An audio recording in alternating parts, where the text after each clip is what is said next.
Look here. I almost lose my voice. But as I've been saying, this voice is for the girls.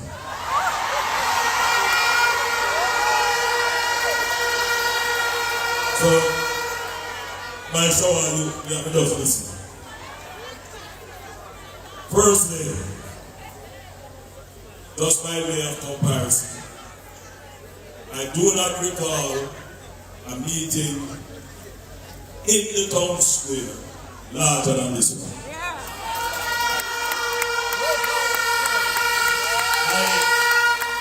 I'm trying to remember 2016, I'm trying to remember Anne's by-election, and I just can't see it. This is huge. This is huge. So I want to thank you, our supporters, who have been with us. Some of you been up from 6 a.m. out and about and ready. From yesterday you been. I want to thank the people who have gathered, who are not a part of the campaign, but who are listening, our Jamaicans, our family. And then indeed, I want to thank the comrades who are lurking on the outskirts of the meeting.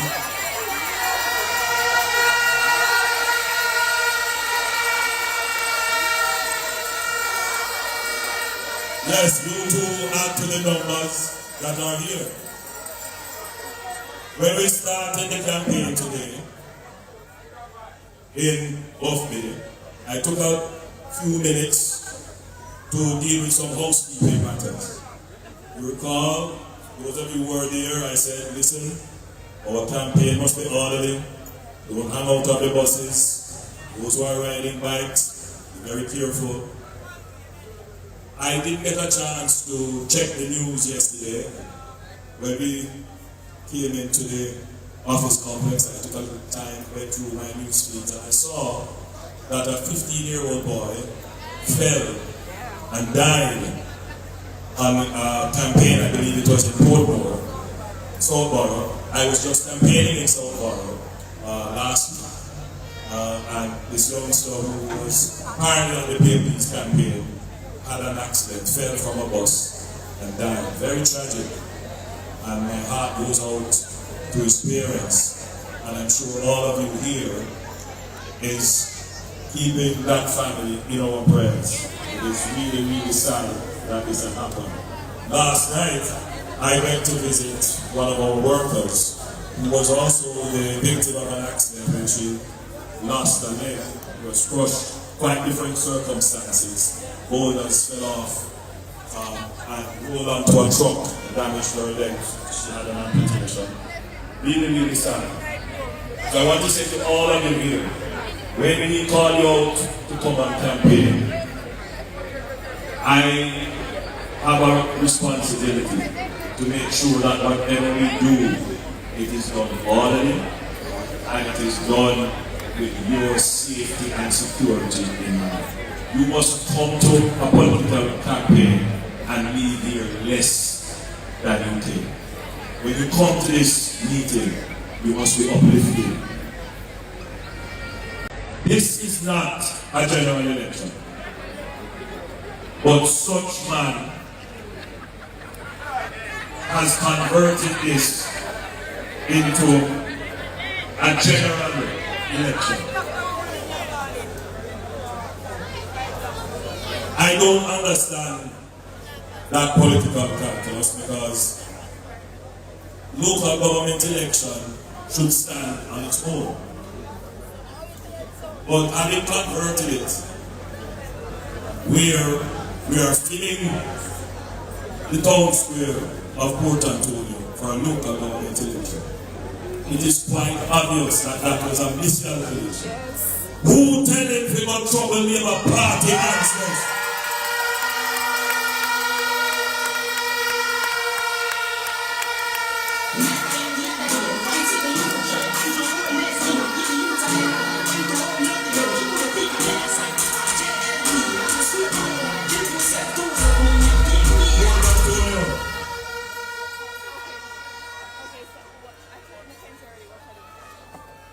history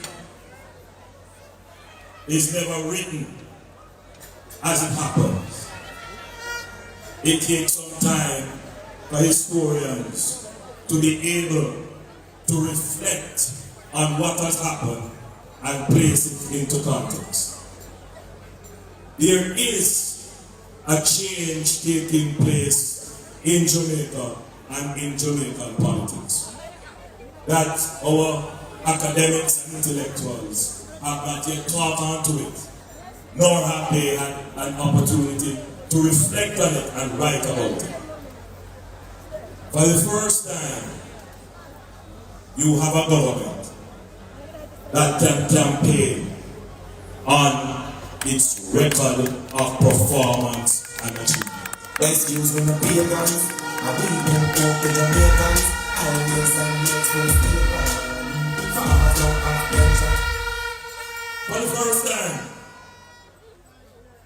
you have a government that does not need to come to you and say, baby, baby, I'm going to give you the sun, the moon, and the star.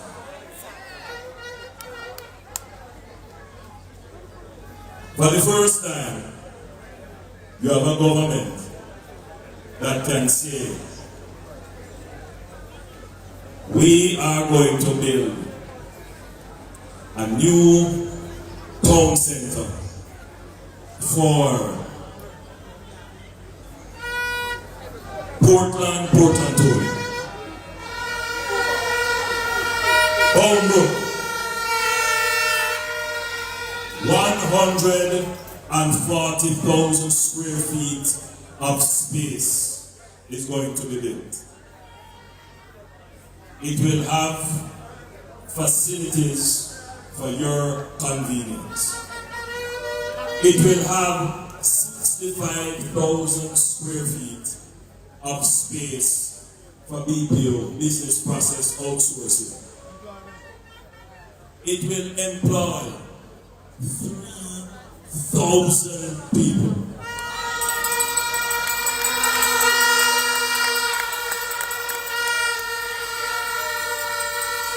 3,000 people will be employed at Bombrook. It will help to lessen congestion in your town. It will help with creating or space for development in your town. And then we have already scoped, designed, identified the alignment, and identified the lands which will be needed to be acquired to build a bypass for Port Antonio.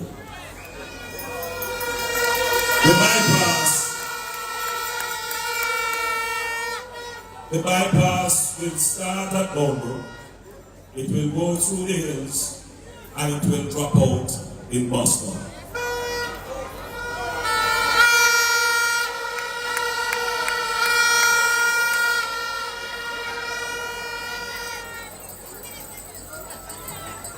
Hold on. It will unlock 3,000 acres of land. That 3,000 acres of land will be used for affordable housing. Yes, so people like you here will be able to afford a properly built house in a proper community with proper facilities.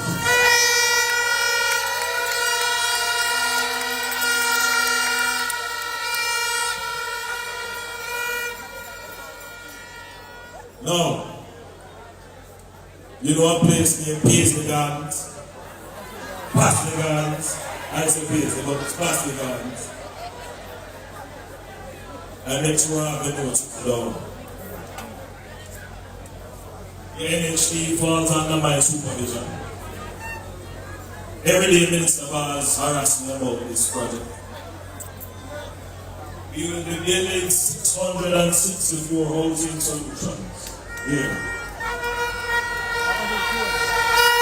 done all the engineering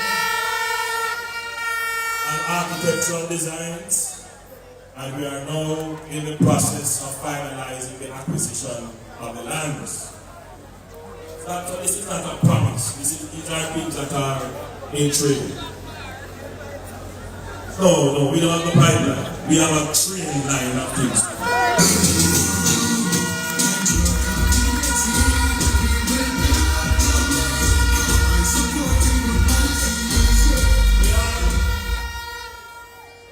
We have one place named Norwich.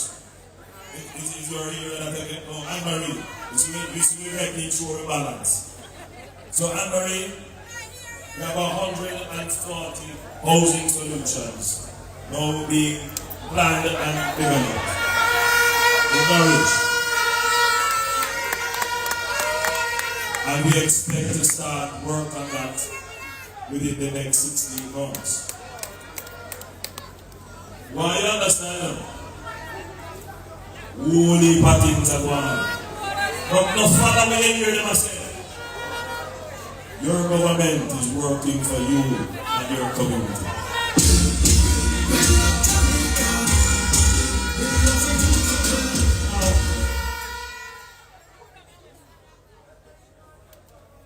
You know a place named Fury? The UDC has some lands in Fury. Lands been there sitting down idle not being used. I have given them instructions to put the land into housing development.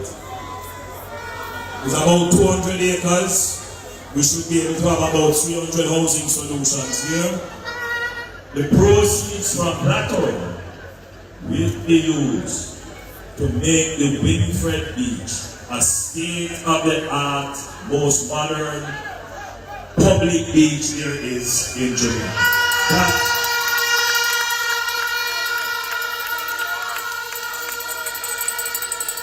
That is already being worked on. So we intend to make sure that the people of Portland have access. We have beautiful beaches in it, beautiful beaches. But, just one by the beach, so you want to be able to have proper bathrooms when you go there, proper entertainment facilities. If you have kids, you want them to have a little playground. So we are going to develop Winfred Beach into a modern beach park for the people of Portland.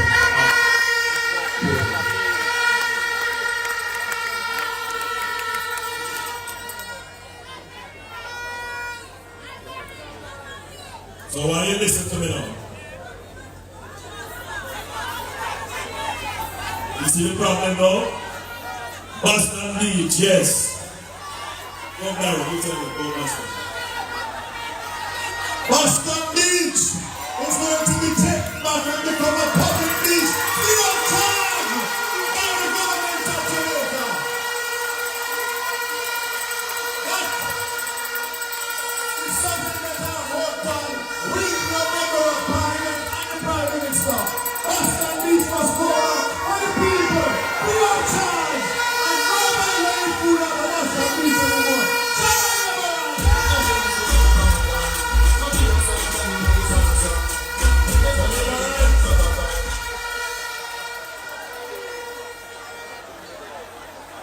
Such man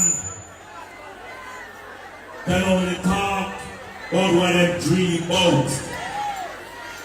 We tell you what is being done.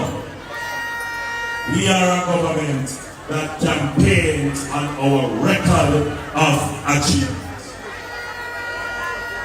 Now, I want you to link everything that I'm saying. We do the South Coast Road Improvement Project, which connects, listen to this, it literally connects Port Royal in Kingston through to Harborview, through Yalas, to the Morant Bay Urban Center, the new urban center that we are building, already started, buildings going up like crazy. The same thing we're going to do here at Bombrook. We're going to redevelop the town of Morange into a historic town with a museum. And then we are redeveloping, you see all those lovely roads coming around. You have some bad roads here, but we have already put those out to be repaired. Come all the way around, past Sansan, come all the way right into Port Antonio. That is what we call a corridor of development.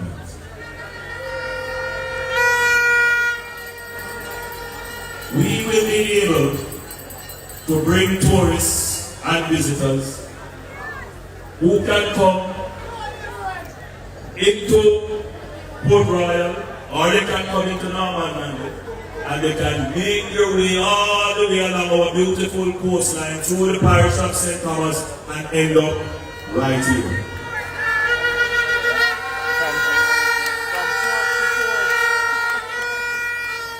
But the development is really anchored right here, because you have two of the best harbors.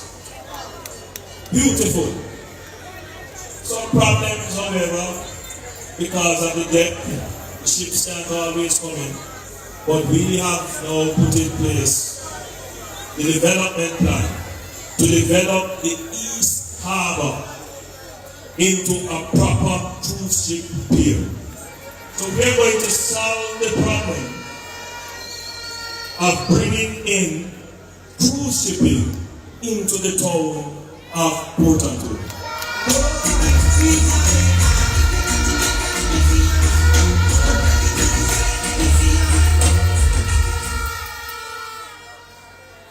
We have hired one of the best architects and town planner in the world, a Jamaican. His name is Gordon, and he has already started to do the master plan for the entire town of Port Antonio and its environs. Some of you may already see them going around asking you questions. They're looking at some of the lands, talking to people who live in some of the areas, because when we do the development, it is not about displacing you. It is not about taking you and dispossessing you of your property or your land or real. It is about how do we develop what we have so that you can benefit from it, but bringing more people, more business to benefit from it. One of the things that we want to do with your lovely town, some of you may not even know this, but many movies are shot right here in Port Antonio. You didn't know that? There is a big movie now called Black Cave. I don't know any of you did see it. Shot right here, beautiful in Port Antonio. Beautiful. You can see this Port Antonio. Yes. Your town has the potential to become a location for movie development right here. So we're going to, as we plan the development of the town, we're going to bring in now a new industry, which is movie and film, to be done right here in your town of Portland.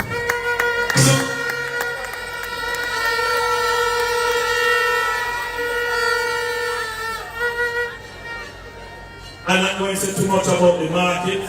You see that the work has started to repair the market. And I'm not going to go too much further because I have to leave some of the things to my own budget presentation.